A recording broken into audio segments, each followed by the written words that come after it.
I'm here at Time Warp Comics, just down the street from the University of Colorado Boulder. And I'm here with the owner, Wayne Winsett. And Wayne has been instrumental in shaping my comic book course. Wayne's helped me select the titles, and he's helped me teach the relationship between comics and economics. He gives a lecture every semester on it. So I thought it would be great to sit down with Wayne and talk a little bit about how comics economics work. So Wayne, thanks for joining us. Thank you. I wonder if you could tell us, how did you start Time Warp Comics overall? I was going to the University of Colorado in 1976, and I was going to medical school, and in between semesters, the current manager then wanted to know if I wanted a summer job. I started in the mid-70s and was working for a 14-year-old kid to start out with, and kind of worked my way up from there, eventually became the manager of the store. And in 1984, I ended up buying the store from Mile High Comics at the time. And it's been 29 years next month. And it's definitely the biggest passion I have in my life is comic books in the store. So when you started out, what was it that spoke to you about selling comics? What made it different than any retail job?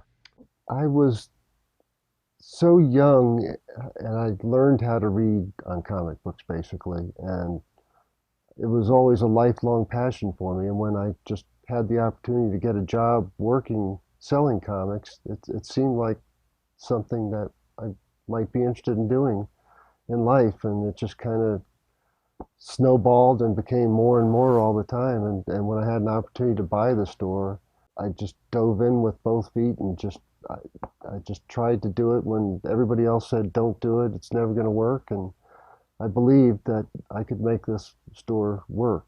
And so how has the store evolved over those 29 years? How have you made it work? well, it's changed a lot. When we first opened up down on Pearl Street in 1984, we also sold science fiction and fantasy books. So I was a bookseller in addition to comic books, and the store was half and half.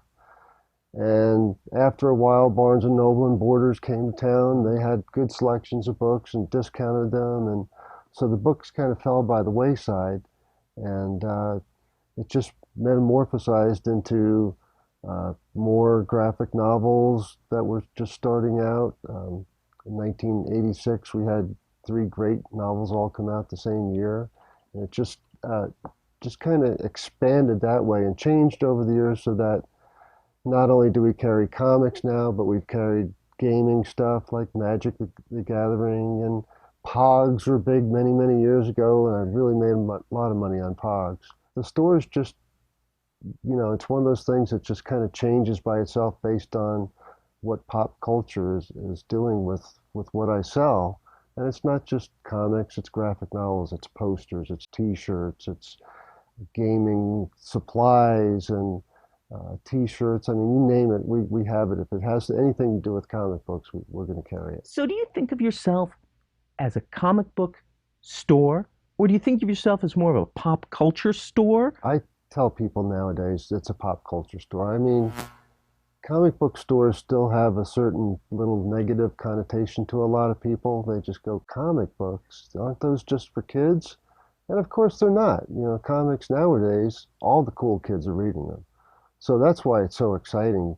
When I first started out, nobody really cared about comics. It was something that, degenerates did or whatever. Now everybody's reading them. They're a lot more popular, so it's a good place. Where was the pivotal moment there? Is there a moment in the 29 years where suddenly comics shifted from being a kind of closed inward thing, as you said, for degenerates, to this broader pop culture thing? I think it did happen in 1986. That was the pivotal moment that I really remember. It just changed everything. It was just like an explosion. And all 3 of these books, Watchmen, Dark Knight, and Mouse, which of course won the Pulitzer, and Watchmen's won the Hugo Award. I mean, they're accepted, they're respected as real literature now. Right. And that's exciting. So when you're selling pop culture, what sells the most? Is it the individual issues of a comic book, or is it a graphic novel, or do people really come in and browse around and you don't know what they're going to buy? The new comic rack, which is behind us, is what really drives our sales every week. New Comic Day is Wednesday, and we get a lot of people coming in. We call them floppies.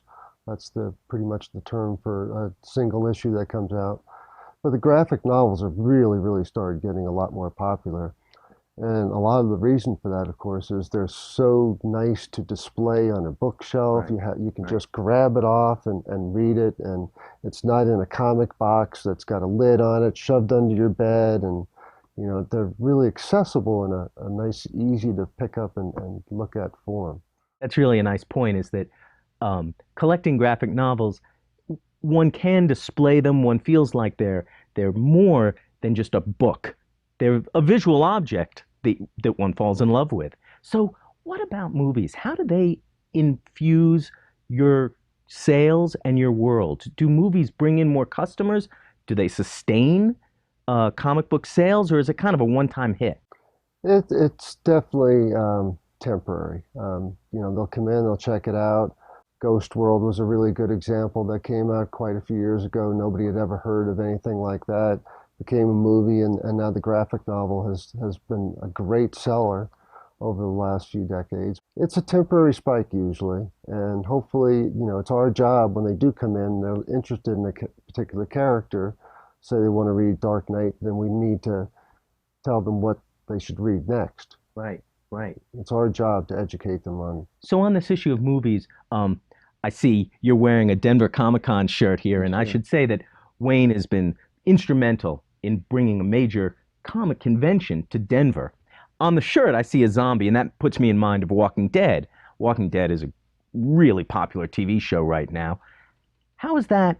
How has that influenced comic sales? Well, I'll tell you what, the thing about Walking Dead that's so special is the movie or the TV show and the comic, they're the same thing, but they're so different. And we have a lot of people coming in and wanting the volumes and the comics individually, and that's really been a huge seller for us the last few years. So Watchmen's really helped us out a lot. And then people, they come in here and they say, well, yeah, you have Walking Dead. What else do you have? So let's talk about a little bit about how comic sales work. And specifically, how has the comic book industry grown up? When you came here to Boulder as a student, what kind of comic books industry was there? Speaking to the direct sales versus newsstand sales, when I first moved to Boulder, I didn't even know there were comic book stores. Up until that time, we went to Woolworths and drugstores and gas stations to get our comics, and it was all pretty much newsstand. So the things like I like to show these comics here from Adventure 345, 4 and 345. I got this particular comic back in the 1960s when I was 12 years old. It was on the newsstand at a drugstore. That actual This actual issue that So I what bought, year did this come out? 1966, I think it was. That's Yeah. great. And it was continued. You got to the last page and it said, "We'll see you next issue." Well, So you're a I kid, went, you read it, you get to the last page, you're into it. yeah, it was a soap opera, and I couldn't find the second part. The next month, the distributor didn't drop off this particular issue, the newsstand distributor. So I didn't get this for years and years. I couldn't find part two.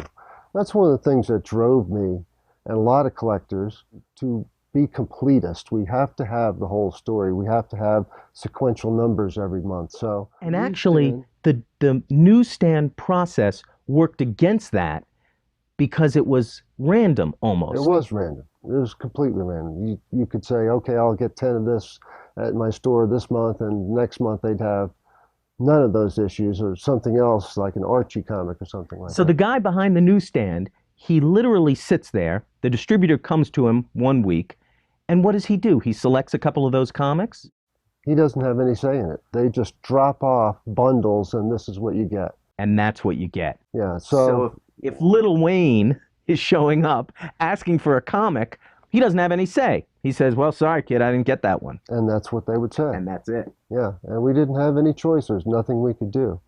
So back in the 70s, there were several people instrumental, like Phil Suling, who came around and he said, well, let's do these direct sales. So we'll take all the comics and buy them all from you. on a non-returnable basis, because the newsstand was a completely different way of doing it. They could turn their comics back into the newsstand and get credit for them, where when we buy stuff now from the direct market, all of it's non-returnable. So we get a little better discount than these guys did back in the days with the newsstand, but we can't send anything back. So everything that's in the store is bought and paid for, and I can't return. So the newsstand process is almost like consignment sales.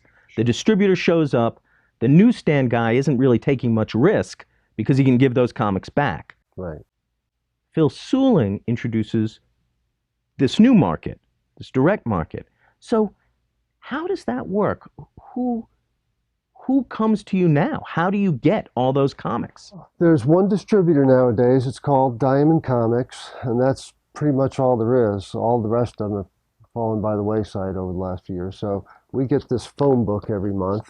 That is a phone book. And Wow. we have to go through this and do our orders, and people can look at this and tell me what they would like, and we save it for them. We have a reserve system. So that works really well for us. We have guaranteed sale that way. If somebody comes in, they say, I want this, then I know I'll sell that. So I can base my sales hopefully on that, and then a few extra for the rack, just for, try to see if they'll sell off the rack.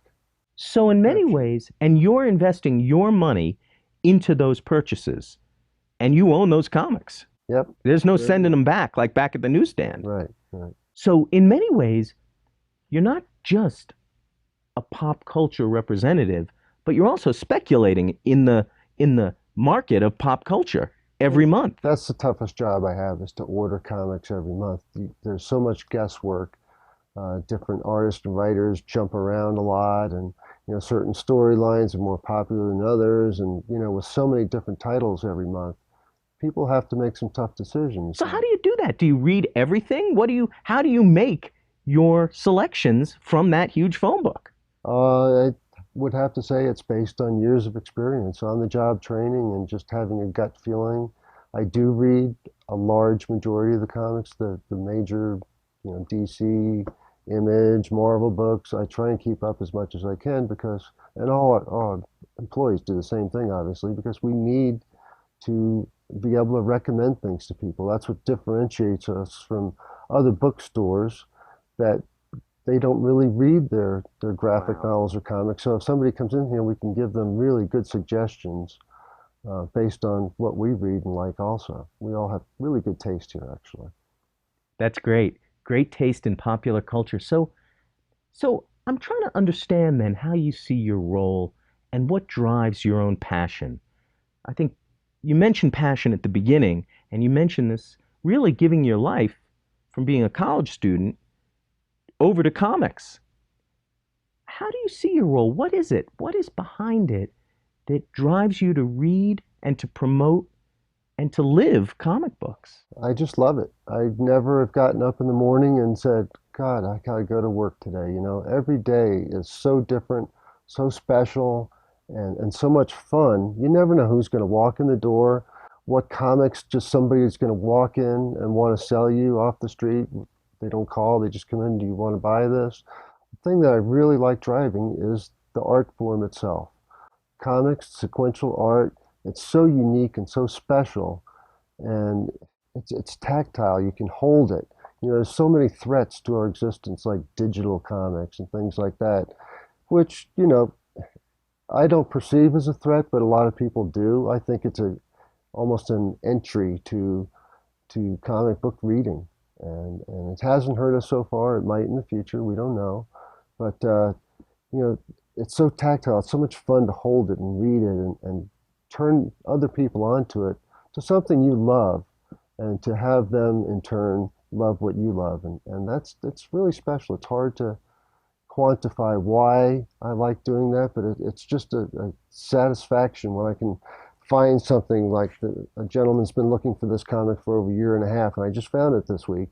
I know he still wants it for his collection. It's a 6-issue series. It's number 3 in the middle of the series, and I get a lot of satisfaction on helping people complete their collections like I had so much of a hard time doing when I was a kid. Now I'm in a unique opportunity and a unique place that I can, help those people find those issues too. So it's just everything is fun about this job. Wayne, that's wonderfully said. Thank you so much.